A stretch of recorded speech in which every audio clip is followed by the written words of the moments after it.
Welcome to victory Varshu YouTube channel. ಇವತ್ತು ನಿಮ್ಮ ಮುಂದೆ ಒಂದು ಹೊಸದಾದ ಟೊಮೆಟೊ ಗ್ರೇವಿ ರೆಸಿಪಿನ ನಿಮ್ಮ ಮುಂದೆ ತರ್ತಾ ಇದ್ದೀವಿ. ಆರೋಗ್ಯಕರವಾದಂತಹ ಪೌಷ್ಟಿಕರವಾದಂತಹ ರೆಸ್ಟೋರೆಂಟ್ ಸ್ಟೈಲಲ್ಲೇ ಮನೆಯಲ್ಲಿ ಸಿಂಪಲ್ ಆಗಿ ಮಾಡ್ಬೋದಾದ ಟೊಮೆಟೊ ಗ್ರೇವಿಯ ರೆಸಿಪಿಯನ್ನು ನಿಮ್ಮ ಮುಂದೆ ತರ್ತಾ ಇದ್ದೀವಿ. ಇದು ಅನ್ನಕ್ಕೆ, ಚಪಾತಿಗೆ, ರೊಟ್ಟಿಗೆ, ಪರಾತಕ್ಕೆ ಹೇಳಿ ಮಾಡಿಸಿದಂಥ ಸೂಪರ್ ಕಾಂಬಿನೇಷನ್. ಸೊ ಈ ರೆಸಿಪಿನ ಹೇಗೆ ಮಾಡೋದು ಅನ್ನೋದನ್ನು ನೋಡೋಣ ಬನ್ನಿ. ಈಗ ಮೊದಲನೇದಾಗಿ ಟೊಮೆಟೊ ಗೊಜ್ಜಿಗೆ 2 ಟೇಬಲ್ ಸ್ಪೂನಷ್ಟು ಎಣ್ಣೆನ ಹಾಕ್ಕೊತಾ ಇದ್ದೀವಿ. ಎಣ್ಣೆ ಕಾದ ನಂತರ ಈಗ ಸಾಸಿವೆನ ಹಾಕೋಬೇಕು. ಈಗ ಸ್ವಲ್ಪ ಜೀರಿಗೆ ಆದಮೇಲೆ ಈರುಳ್ಳಿ ಮತ್ತು ಹಸಿಮೆಣಸಿನ್ಕಾಯಿ ಅದನ್ನು ಕೂಡ ಪಾತ್ರೆಗೆ ಸೇರಿಸ್ಕೋಬೇಕು. ಈಗ ಇದನ್ನು ಚೆನ್ನಾಗಿ ಫ್ರೈ ಮಾಡ್ಕೋಬೇಕು. ಈರುಳ್ಳಿ ಮೆಣಸಿನ್ಕಾಯಿ 2 ರಿಂದ 3 ನಿಮಿಷದಷ್ಟು ಚೆನ್ನಾಗಿ ಫ್ರೈ ಮಾಡ್ಕೋಬೇಕಾಗತ್ತೆ. ಈರುಳ್ಳಿ ಹಸಿ ವಾಸನೆ ಸ್ವಲ್ಪ ಬಿಟ್ಕೊಡೋ ತನಕ ನಾವು ಫ್ರೈ ಮಾಡ್ಕೋಬೇಕು. ಹಾಗೆ ಅದು ಸ್ವಲ್ಪ ತಿಳಿ ಗುಲಾಬಿ ಕಲರ್ ಬರೋ ಹಾಗೆ ನಾವು ಫ್ರೈ ಮಾಡ್ಕೋಬೇಕಾಗತ್ತೆ. ಈಗ ನೋಡಿ, ಈರುಳ್ಳಿ ಸ್ವಲ್ಪ ಒಂಚೂರು ಗೋಲ್ಡನ್ ಫ್ರೈ ಮಾಡ್ಕೊಳೋ ತನಕ ಫ್ರೈ ಮಾಡ್ಕೋಬೇಕಾಗತ್ತೆ. ಈಗ ರುಚಿಗೆ ತಕ್ಕಷ್ಟು ಕಲ್ಲುಪ್ಪನ್ನು ಸೇರಿಸ್ಕೊತಾ ಇದ್ದೀವಿ. ಮತ್ತೆ ಇನ್ನೊಂದ್ಸಲಿ ಫ್ರೈ ಮಾಡ್ಕೋಬೇಕು. ಈಗ ಹೆಚ್ಚಿಟ್ಕೊಂಡಿರೋಂಥ ಟೊಮೆಟೊನ ಈಗ ಸೇರಿಸ್ಕೋಬೇಕಾಗತ್ತೆ. ಇಲ್ಲಿ ನಾವು ಒಂದು 3 ರಿಂದ 4 ಟೊಮೆಟೊನ ತೊಗೊಂಡಿದ್ದೀವಿ.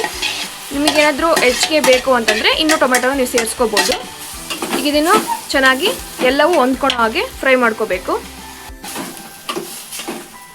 ಈಗ ಒಂದು ಮುಚ್ಚಳನ ಮುಚ್ಚಿ 2 ರಿಂದ 3 ನಿಮಿಷ ಬೇಯಿಸ್ಕೋಬೇಕು. ಈಗ ಬೆಂದಿದೆ.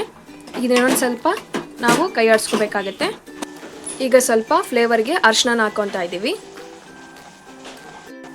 ಸ್ವಲ್ಪ ಖಾರಕ್ಕೆ ಇಲ್ಲಿ ಖಾರದ ಪುಡಿನ ಹಾಕೋಬೇಕು. 2 ರಿಂದ 3 ಚಮಚದಷ್ಟು ಸಾಕು. ನಾವು ಆಲ್ರೆಡಿ ಮೆಣಸಿನ್ಕಾಯಿ ಹಾಕ್ಕೊಂಡಿರ್ತೀವಿ. ಸ್ವಲ್ಪ ನೋಡಿ ಖಾರದ ಪುಡಿನ ಹಾಕೋಬೇಕಾಗತ್ತೆ. ಈಗ ಇವನ್ನೆಲ್ಲವನ್ನು ಚೆನ್ನಾಗಿ ಕೋಟ್ ಆಗುವಂತೆ ಚೆನ್ನಾಗಿ ಮಿಕ್ಸ್ ಮಾಡ್ಕೋಬೇಕು.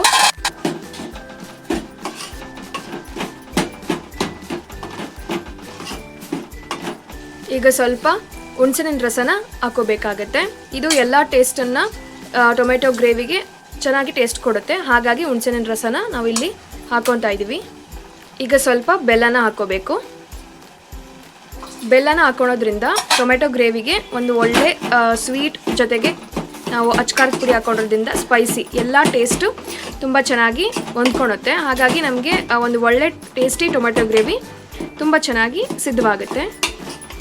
ಈಗ ಎಲ್ಲವನ್ನು ಚೆನ್ನಾಗಿ ಹೊಂದ್ಕೊಳೋ ಹಾಗೆ ಇನ್ನೊಂದ್ಸಲಿ ನಾವು ಕೈ ಆಡಿಸ್ಕೋಬೇಕಾಗತ್ತೆ. ನೋಡ್ತಾ ಇದ್ದೀರಾ ಈಗ ಟೊಮೆಟೊ ಗ್ರೇವಿ ಎಷ್ಟು ಬಿಸಿ ಬಿಸಿಯಾಗಿ ರೆಡಿ ಆಗ್ತಾ ಇದೆ ಅಂತ. ಈಗ ಇದನ್ನು ಪ್ಲೇಟಿಗೆ ನಾವು ಸರ್ವ್ ಮಾಡ್ಕೊಳೋದಷ್ಟೇ ಬಾಕಿ.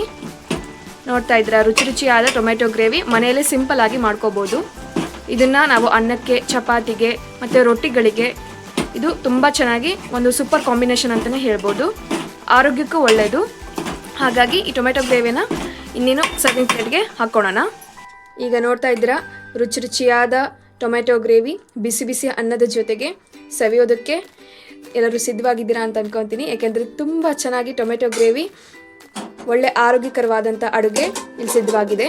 ನೀವು ಕೂಡ ಈ ಟೊಮೆಟೊ ಗ್ರೇವಿನ ಅನ್ನದ ಜೊತೆಗೆ, ರೊಟ್ಟಿ ಜೊತೆಗೆ ಮತ್ತು ಚಪಾತಿ ಜೊತೆಗೆ, ಪರಾಟದ ಜೊತೆಗೆ ತಿನ್ನೋದಕ್ಕೆ ತುಂಬ ಒಳ್ಳೆ ಸೂಪರ್ ಕಾಂಬಿನೇಷನ್ ಅಂತಲೇ ಹೇಳ್ಬೋದು. ನೀವು ಕೂಡ ನಿಮ್ಮ ಮನೆಯಲ್ಲಿ ಈ ಟೇಸ್ಟಿಯಾದಂಥ ರೆಸ್ಟೋರೆಂಟ್ ಸ್ಟೈಲ್ನಂಥ ಟೊಮೆಟೊ ಗ್ರೇವಿ ರೆಸಿಪಿನ ಸಿಂಪಲ್ ಆಗಿ ನಿಮ್ಮ ಮನೆಯಲ್ಲೇ ಮಾಡ್ಕೋಬೋದು. ಈ ವಿಡಿಯೋ ನಿಮಗೆ ಇಷ್ಟ ಆಗಿದೆ ಅಂದ್ಕೊತೀನಿ. ಈ ರೆಸಿಪಿ ನಿಮಗೆ ಇಷ್ಟ ಆದಲ್ಲಿ ಪ್ಲೀಸ್ ನಮ್ಮ ಚಾನಲ್ಗೆ ಸಬ್ಸ್ಕ್ರೈಬ್ ಆಗಿ ಅಂತ ಹೇಳ್ತೀನಿ. Thanks for watching.